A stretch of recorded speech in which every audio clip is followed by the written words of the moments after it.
بسم الله الرحمن الرحيم. مشاهدينا الكرام السلام عليكم ورحمة الله. بالنسبة لفريق الأهلي المدرب الصربي أيضا نيفين فيليب اختار الخماسي الأساسي في هذه المباراة، يتكون من أسامة كويدير رقم 5، محمد كويدير رقم 6، وفايز التورغي رقم 9، وليد الفرجاني رقم 10، وأيضا محمد رمضان رقم 14. على مقعد البدلاء يتواجد أحمد القندوز رقم 4، وطارق كويدير رقم 7، محمد الجلال رقم 8، زين العابدين مكراز رقم 11، نور حامد رقم 12، واحمد محمود مسعود رقم 13، وايمن الشريف رقم 15. طبعا قائد الفريق بالنسبه لفريق الاهلي هو اللاعب اسامه كويدير. طاقم التحكيم المكلف باداره المباراه على وشك البدايه. اذا تنطلق المباراه الان، والكره لمصلحه فريق الاهلي. اسامه كويدير ينقل الكره الى وليد الفرجاني الان، صانع العاب فريق الاهلي وليد الفرجاني. وليد امام عبد الواحد عبد الله، نقل الكره الان باتجاه محمد كويدير، يحاول الدخول واول نقطتين في المباراه عن طريق اللاعب محمد كويدير. وليد يحاول نقل الكره، وليد الفرجاني، الدخول من وليد، سله اخرى. اذا الفرجاني ينجح في اضافه سله جديده، 4 نقاط مقابل لا شيء. محمد رمضان لمسعد فريق الاهلي، نقل الكره بسرعه، هجمه اهلاويه الان عن طريق محمد كويدير، ينجح محمد كويدير، دخول ممتاز، دخول رائع كان من اللاعب محمد كويدير، نجح من خلاله باضافه نقطتين جديدتين.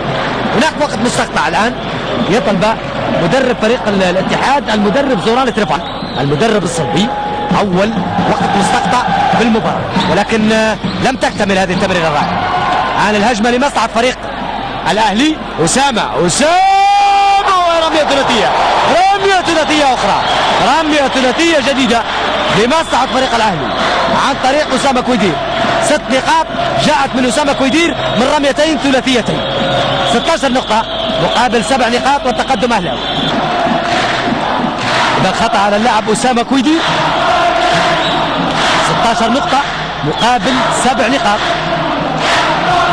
دقيقتين و58 ثانية تفصلنا عن نهاية الربع الأول. دقيقة و55 ثانية تفصلنا عن نهاية الربع الأول. وليد الفرجاني، وليد نقل الكرة إلى محمد كويدير، دخول من محمد كويدير، هناك متابعة،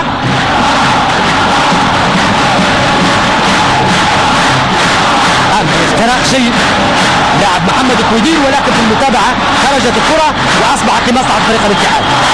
عبد الواحد عبد الله الآن بعدد مرات حراز اللقب في المسابقات الممتازة لكرة السلة، 16 لقب لفريق الاتحاد. آخر مباراة كما أشرت جمعت بين الفريقين فاز في الموسم الماضي، كان في مجمع رجب عكاشة بمدينة طرابلس، كان بفارق نقطة واحدة 67-66. هذه المباراة لا تنسى من ذاكرة الفريقين، كانت في آخر أنفاسها قد شهدت نهاية مباشرة عبر قناة ليبيا الرياضية. كل يتابع أمامنا حتى لاعبو كرة القدم أيضا.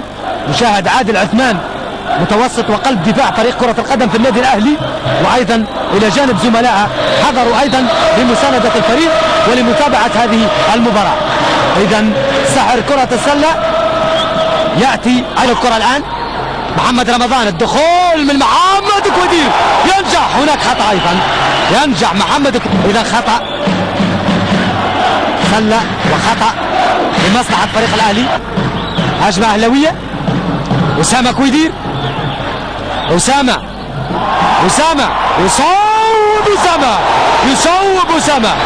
يصوب وينجح في إضافة سلة جديدة. 23 نقطة مقابل 14 نقطة. ربما كان محمد وليس أسامة في اللقطة الماضية.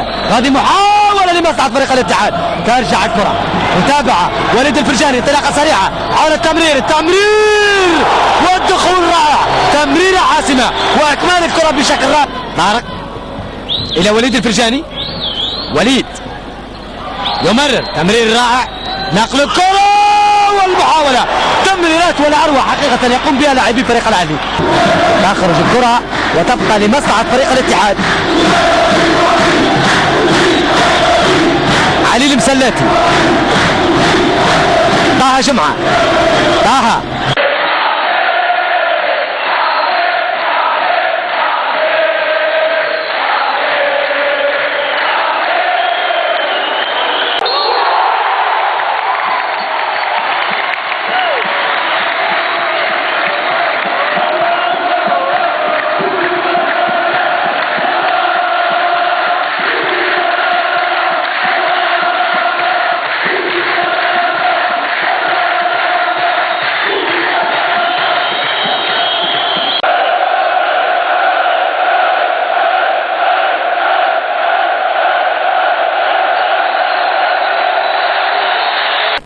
آخر أجزاء من الثانية. محاولة، لاعب جيد حقيقة عبد الواحد عبد الله، صاحب خبرة كبيرة، وهذه محاولة موفقة من القندوز، يصوب، ضايع الرمية الثلاثية. نور حامد في المتابعة الدفاعية، نقل الكرة، شاهدوا الهجمة المعاكسة ودنك آخر، كبس الكرة لمحمد كويدير.